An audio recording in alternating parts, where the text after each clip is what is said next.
Sponsored by Rabbi Shlomi and Mirla Greenwald.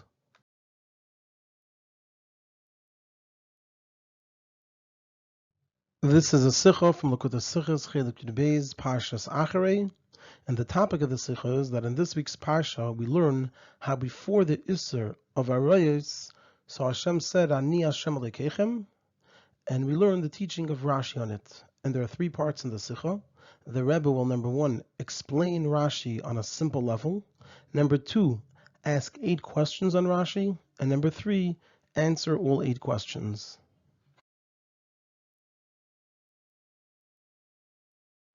On the Psukim in our Parsha, where Hashem tells Moshe Rabbeinu, Daber el Bnei Yisrael, speak to the Bnei Yisrael, V'amarta elehem, and you should say to them, Ani Hashem Elokeichem, I am Hashem your God, K'maise Eretz Mitzrayim asher yishaftem ba, like the actions of the land of Mitzrayim, where you resided, Lo sasu v'gomer, you should not do, v'gomer, etc. And the Torah goes on to speak about the Isser of Arayos. So Rashi quotes the words, Ani Hashem Elokeichem, and he gives 2 explanations. What do these words mean, Ani Hashem Elokeichem? The first one is that Hashem was telling the Yidden, Ani husha marti b'Sinai, Anoichi Hashem Elokecha. I was the one that said by Har Sinai, Anoichi Hashem Elokecha.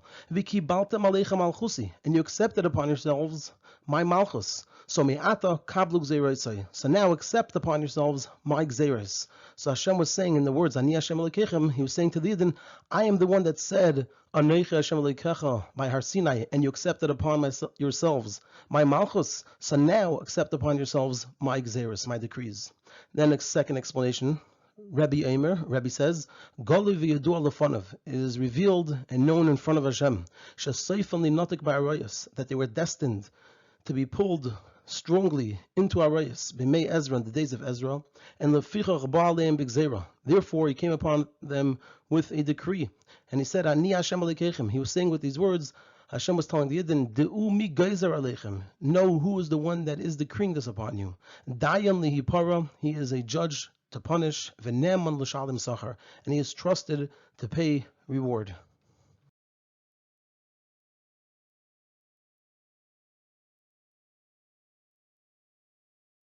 So the simple meaning of Rashi is that it doesn't seem to be understood over here.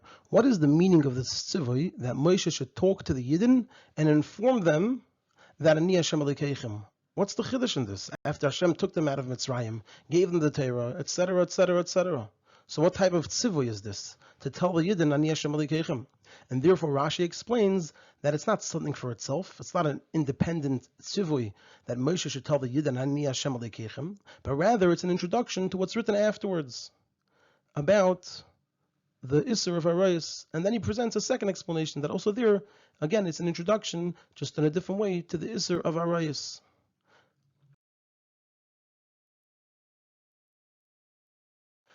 And there are 8 questions here. The first question is that Rashi teaches in the beginning of Parshas Ve'era on the words Ani Hashem, where Hashem is telling Moshe Rabbeinu Ani Hashem, and you can have the same difficulty. Moshe Rabbeinu already knows Hashem.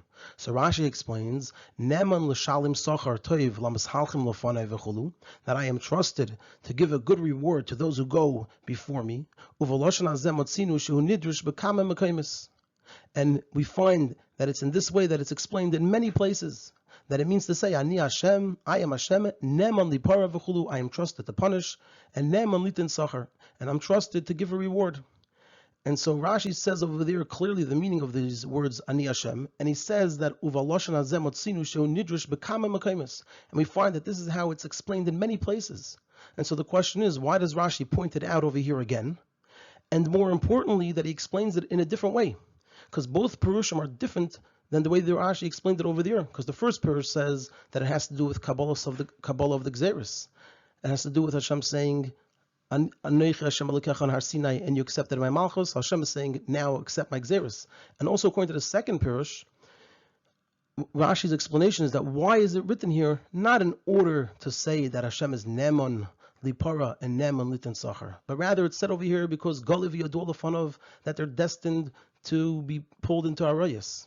And the meaning of the words, not the reason the words are written here, the meaning of the words is Neman Lipara and Neman Litin Sachar, which is different than what Rashi explains in Parshas Ve'era, that's not just the meaning of the words, that's the reason the words are written.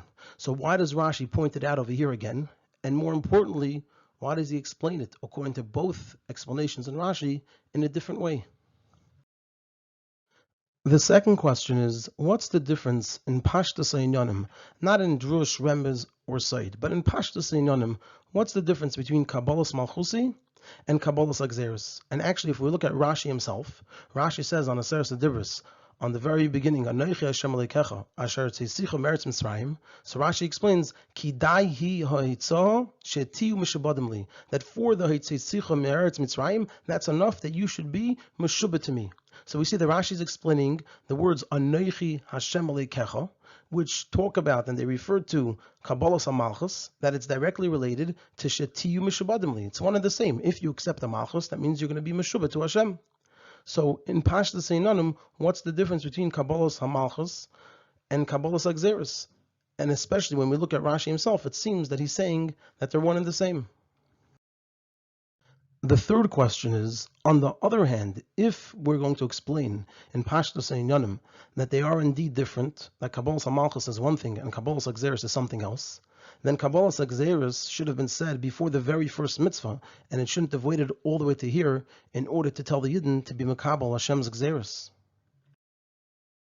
The fourth question is, what's the diuk of Rashi using the word Gzeirosai and not the more common word that we find in Rashi of Mitzvosai?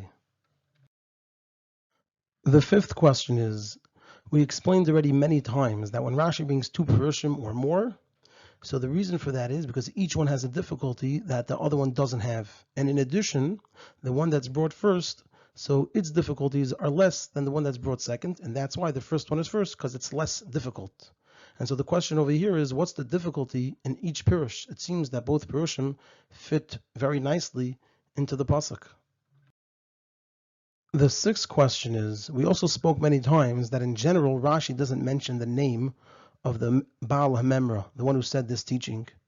And the reason is very simple, because it's not relevant for understanding the teaching itself. And so from this is understood that in an instance where Rashi does mention who the Baal HaMemra is, so that proves to us that also the name of the Baal HaMemra is relevant. It is important for understanding the explanation of Rashi. And so we have to understand over here what is added in the second Pirush by Rashi saying that the one who said this teaching is Rebbe.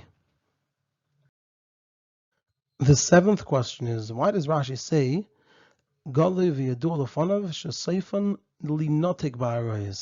does Rashi use the word linotek? The more common words that Rashi would use is either lave ba'arayos or likoshel ba'arayos. So what's the meaning of Rashi using over here the word linotek? And the eighth question is, this teaching of Rashi is taken from the Teres Kahanim. And in Teres Kahanim, it brings over there two examples of the Yidden being nitku ba'arayos. It brings one from the days of Moshe Rabbeinu, which says in Parshas Ba'aleischa, Vayishma Moshe Sa'am Beicha L'mishpachaisav. And then it also brings the example of Yemei Ezra. And when we look at Rashi, so Rashi brings from Yemei Ezra, and not from the days of Moshe, even though both of them are brought in Teres Kahanim, and even though what happened in the days of Moshe was in their generation and not something extremely far off. And this is especially since when we look at Rashi's Pirush on the words Vayishma Moshe Sa'am Beicha L'mishpachaisav, so he brings as a second Pirush, indeed, what does it mean? It's related to Arayos. He says, Rabbeinu Amru L'mishpachaisav al iske mishpachis al Arayos hanes saraslam. They were crying about Arayos. So the question is, why does Rashi bring from Yemei Ezra and it doesn't bring from the days of Moshe, even though it was that very generation? And Rashi explains that it's related to Arayos, and that's also indeed brought in the Teres Kahanim, which is the source of Rashi's teaching. So just to point out, we have one question, which is, why do we have a need for Rashi's explanation at all? Then we have three questions on the first explanation. Then we have one question on the need for two explanations. And then we have three questions on the second explanation. So three questions on the first explanation, three questions on the second explanation, and then one question about the need for Rashi at all, and one question on the need for two explanations.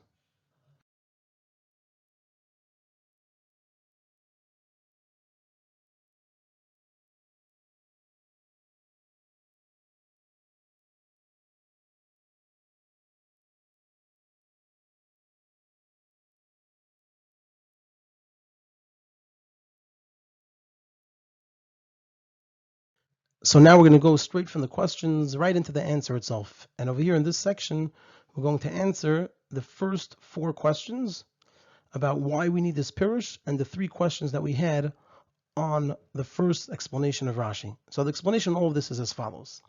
Even though Rashi already explained in the beginning of Parshas Ve'era the meaning of Ani Hashem, that it means Neman Lipara and Neman Litin Sachar, but nevertheless here it's different. The reason it's different is because this explanation of Neman Lipara and Neman Litin Sachar can only be said when it says Ani Hashem at the end of something. And so it's being said in order to emphasize the severity of the matter.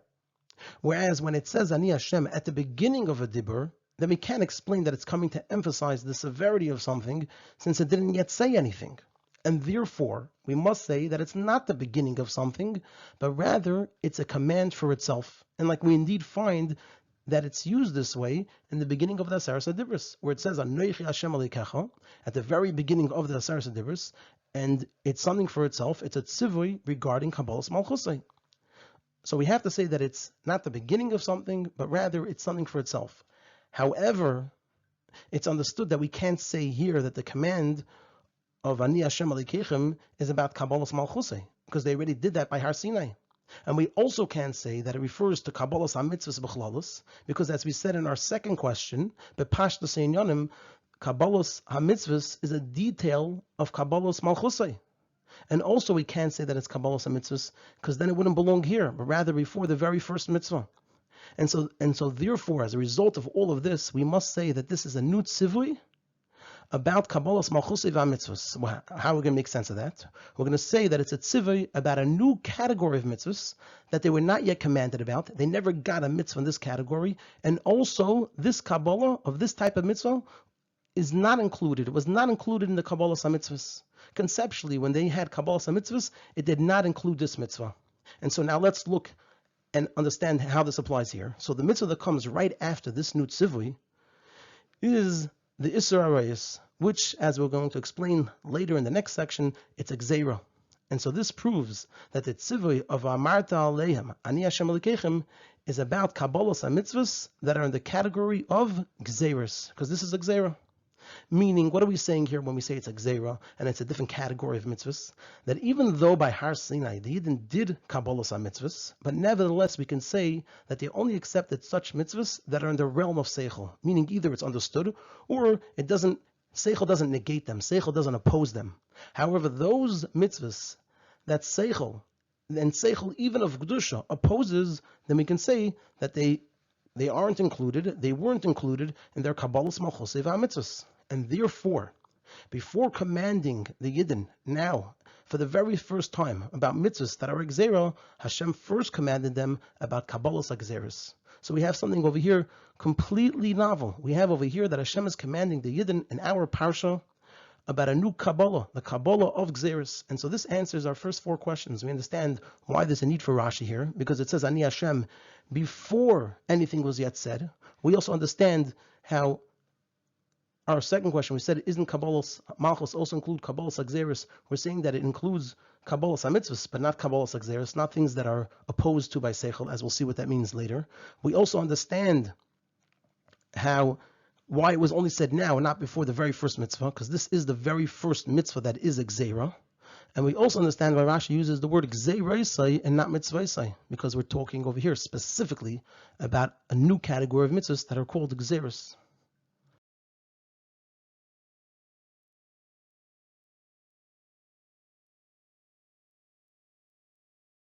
Now we're going to fill in a very important detail of the first explanation, which is, what is the meaning when we say that Isser Arayos falls into the category of an entirely new type of mitzvah? It's a mitzvah that's in the category of gzeiros. There are mitzvahs that Seichel of Kedusha not only doesn't understand, but actually opposes. So the reason the command on Arayos is called a gzeira is because it's understood that regarding marriage, the yichus, the lineage, is very important. And especially when the one involved themselves has great yichus. And like we learned and saw, how the Torah speaks positively of the yichus of the wife of Aaron, who he married, that she was Elisheva bas Aminadab v'achos Nachshon. So it's telling us who her father was and even who her brother was. And like Rashi indeed says, Mikan lamdu, from here they learned, Hanesa isha tzarich livdik b'achel. Somebody who marries a woman needs to check into her brothers. And so too, when Avram sent Eliezer to find a wife for his son Yitzchak, he said to him, Ki el artzi vel moiladati telech, you should go to my land and my birthplace, v'lakachta isha livni Yitzchak, and take a wife for my son Yitzchak, because she'll be from the land and the family that I came from, and she has good yichus. And according to this, so it makes sense that the best shidduch for a person with yichus, when they themselves have yichus, is from their very own family. And the closer to them, the better, because then the yichus is greater. And more importantly, the purpose of marriage is pruravu, and that it should lead to become basar echad through their children. And so it's understood that this is b'shleimus. This v'hayalu basar echad is b'shleimus when the woman is she'er b'sarei of the man, because then they're already having this element of basar echad. And in Arayos, it's the total opposite. Being she'er b'sarei is not only something positive, but it's entirely forbidden. Ish al kol she'er b'sarei leisikravu. Furthermore, Hashem created the world in such a way that its existence depended on the sons of Adam Rishon marrying their sisters. And we know that Yaakov married sisters, and specifically by Yaakov, it was mitasei shlema. He's the one that had all of his sons go in the path of Torah and mitzvahs. And we know that Amram married his aunt, Yecheved the Dasai, and Miriam, Aaron, and Moshe were born from them. So according to all of this, the Isser of ish al kol she'er b'sarei leisukravu is like what Rashi says by the Akedah. Rashi says over there, Etmol amarta li ki b'Yitzchak ikar chazara. Yesterday he told me that I'm going to have my offspring through Yitzchak. V'chazarta v'amarta kachnas bincha. Then you said, take him and bring him as an oila. And achshav ata omer al tishlach yotchanar. Now you're telling me, don't do anything to the child. It's back and forth. Each command seems to contradict the previous. And therefore, before the Isser of Arayos, it starts with a special tzivui on the Kabbalah's Akzeris, that you then have to accept even such mitzvahs that Seichel of Kedusha opposes the understanding of them. And only afterwards, it says the actual Isser of Arayos. But first there has to be the Kabbalah of Gzeris, that the Yidden are accepting upon themselves to even fulfill such mitzvahs.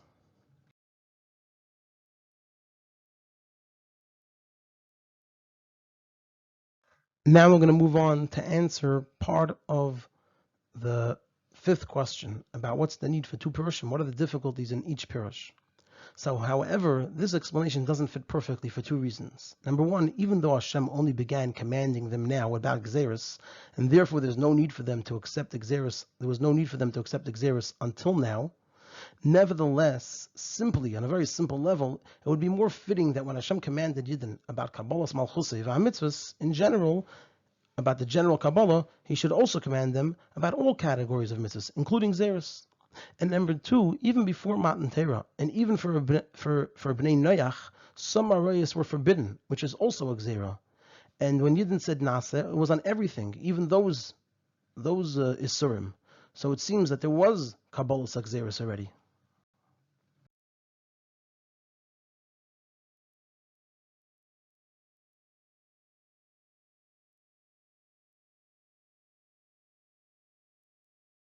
Now we're going to move on to explain the second explanation in Rashi. So therefore, because of these difficulties with the first explanation in Rashi, so therefore Rashi gives a second explanation. And that is that Ani Hashem Elokeichem is an introduction to the parsha that comes after it. It's not a teaching for itself, like according to Rashi's first explanation, that Hashem was telling the Yidden about Kabbalah's Gzeris, but rather, it's an introduction to the parsha that comes after it. And it means that Hashem is telling the Yidden over here that he is Ne'eman Lipara and Ne'eman Litin Sachar. And the reason that it's written before the whole teaching, when usually we said it's written always afterwards, is for it to be an extra emphasis about the severity of the tzivui. And so right away, Ba'alem B'Gzera, because this tzivui is so severe, so therefore the Gzera, the Ani Hashem Elokeichem is said immediately, even before the Avera itself. And what's so severe about this Avera? Because Seifan Linotik Ba'arayos. So what Rashi is saying, Seifan Linotik Ba'arayos, in order to tell us what is so severe about this Avera that therefore it has to be right away Ba'alem B'Gzera. So Rashi explains the reason that specifically by Arayos there's a special warning by writing the word Linotik and not Lavar. He's not saying they're going to be over this Avera, or likashol, they're going to stumble in this avera. It's linotik. This is something very severe. It could lead to, and it indeed led to, linotik ba'arayos, something terrible. And that's why it has to be bali and bigzera right away, even before the avera. What does linotik mean? Linotik means to tear away and separate. And here it means to separate between Yidden and Avim Shebashamayim, their father in heaven. And like it's explained at length in Ezra, the separation that occurred at that time because of the Arayos. And here we're talking about the Arayos of a person doing an Aver with a guy. And especially according to halacha, and as the Rambam writes, Inyan zeshel boil goya, this matter of a person doing an avera with a non-Jewish woman. So afal pi she'ein by Mrs. Bezdin, even though there's no Mrs. Bezdin involved, al yihi kal beinecha, it shouldn't be light in your eyes. El sheyesh by hefsid she'ein b'chol arayos k'moisei, but rather there's a loss in it that in all other averas of arayos you don't have such a loss. Sha'ben mina erva b'noihu l'chol davar uv'chlal yisrael nechshav, because a person's son through an avera with an erva, it's his son for all matters, for everything, and he's part of the Jewish people. Afal pi shehu mamzer, even though he's a mamzer. Va'ben min anachris, but the person's son that was born through an aver with a non-Jewish woman, einay b'nai, it's not his son. Shenemar, as it says in the pasuk, ki yaser bincha ma'acharei, that he's meisir oisei miliyos acharei Hashem. He turns him away from being part of Hashem, that he's not a Jewish child. And this is also so in Pshuti Shel Mikra. And like Rashi says in the pasuk, that where it says shenemar ki yaser bincha ma'acharei, Rashi says, limdanu, it teaches us, sheben bidcha abba min hagoy, that the son of your daughter that was born through a goy, kari bincha, he's still your son. Aval ben bincha abba min hagoya, but the son of your son that was born because your son did an aver with a non-Jewish woman, einay kari bincha, it's not considered your son, ela b'na, but rather it's her son. And because of the severity of the matter, and because also he knew that Seifan indeed linotik ba'arayos b'mei Ezra, therefore he had to warn them in a very strong way. And so immediately, even before this avera said, we have the Ani Hashem Elokeichem, the Hashem telling them this that he is Neman lipara and Neman litin sachar. And therefore Rashi doesn't mention Vayishma Moshe es ha'am boichel mishpachesav, because there was no linotik there. That didn't have to do with the Isser of a boil goya, of a person doing an aver with a non-Jewish woman. That's why Rashi only mentions about Ezra. And even though Isser Bilos Nachris is not in this parsha, it's actually not mentioned in our parsha. Nevertheless, since over here in our parsha, Hashem starts commanding about Arayos, which includes Isser Bilos Nachris, that's also part of Arayos. So therefore he emphasizes the severity over here. And so with this we answered some of our questions on the second answer. We answered why does Rashi use the word linotik? That's the most important word over here. It tells us why it makes sense that we have this neman lipara and neman litan sachar before the mitzvah is even said, because what we're talking about over here is an avera that could completely separate a yid from Hashem, because the child is not considered a Jewish child. And we also understand why it doesn't mention anything about Moshe Rabbeinu, because that's not connected to this Isser Arayos, which leads to linotik. What we still have to understand is what are the difficulties in this answer, and also one question we had in this answer: why does Rashi say the name of the Baal HaMemra? Why does he say that Rebbe said this?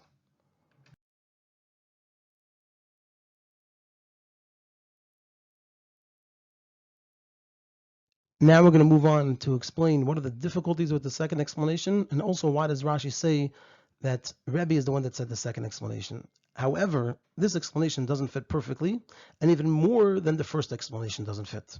Because it's difficult to say in Pshutei Shel Mikra that something is done over here because of an event that happened many years later, and about a tzivui, the tzivui itself of Bilas Goya, that only comes in a later parsha. So the whole severity of this thing is the result of something that will happen many, many years later, and the mitzvah itself that is so severe is not really even mentioned here. And therefore Rashi needs the first explanation, and not only does he need the first one, but it's the main one, because the difficulties on the second explanation are greater than the difficulties on the first explanation. And nevertheless, in order to somewhat remove the difficulty that the Torah will speak about something that will only come many years later, so therefore Rashi says that Rebbe said this explanation, in order to somewhat lessen the difficulties this difficulty on the second explanation.